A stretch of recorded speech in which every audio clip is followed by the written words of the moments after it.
ഛത്തീസ്ഗഡിൽ ജയിലിലടയ്ക്കപ്പെട്ട മലയാളി കന്യാസ്ത്രീകൾ നിരപരാധികളാണെന്ന കുടുംബാംഗങ്ങൾ മീഡിയ വണ്ണിനോട്. വലിയ നീതി നിഷേധമുണ്ടായെന്ന് സിസ്റ്റർ പ്രീതി മേരിയുടെ അങ്കമാലിയിലെ കുടുംബാംഗങ്ങൾ പറഞ്ഞു. പോലീസ് കള്ളത്തെളിവ് ഉണ്ടാക്കുമോ എന്ന ആശങ്കയിലാണ് സിസ്റ്റർ വന്ദന ഫ്രാൻസിസിന്റെ കുടുംബം.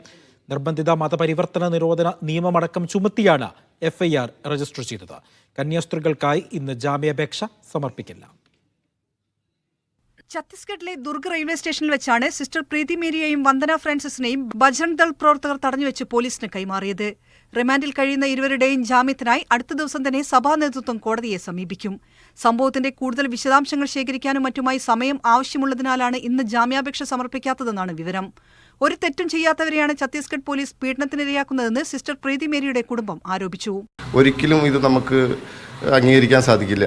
കാരണം ഇവിടെ ആൾക്കൂട്ടം ഇവിടെ മനുഷ്യക്കടത്തോ മതപരിവർത്തനം ഒന്നും നടന്നിട്ടില്ല. മതപരിവർത്തനം എങ്ങനെ നടക്കും? മതപരിവർത്തനം എന്ന് പറഞ്ഞാൽ 3 കുട്ടികളും ക്രിസ്ത്യാനികളാണ്.